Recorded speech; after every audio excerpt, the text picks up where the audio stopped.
जैसो ही आ जाए, आपकी सेवा करवे वारो, आपको भजवे वारो, आपको प्राप्त करवे वारो आ जाए। शुद्ध विचार और शुद्ध मनस्थिति ही ठाकुर जी को आगमन कराती है।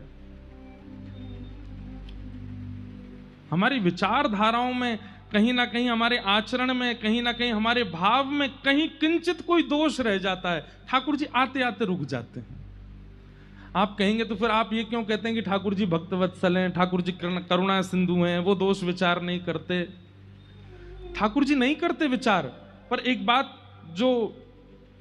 श्रीमद् भागवत जी में ठाकुर जी गोपियों से कहते हैं कि मैं पुकारने पर इच्छुक तो इतना होता हूं कि दौड़ करके चला जाऊं, पर तभी मुझे विचार आता है कि कहीं दोष युक्त व्यक्ति है और तब भी मैं पहुंच गया तो उसके मन में यह भाव आ जाएगा कि आचार्य चरण तो ऐसे ही बोलते थे कथा में,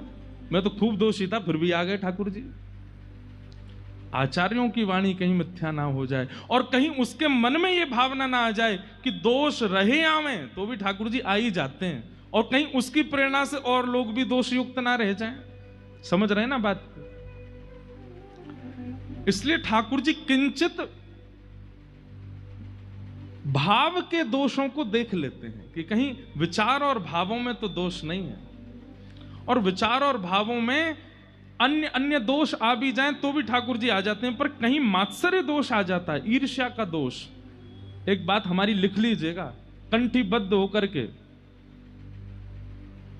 ईर्ष्या का दोष यदि चित्त में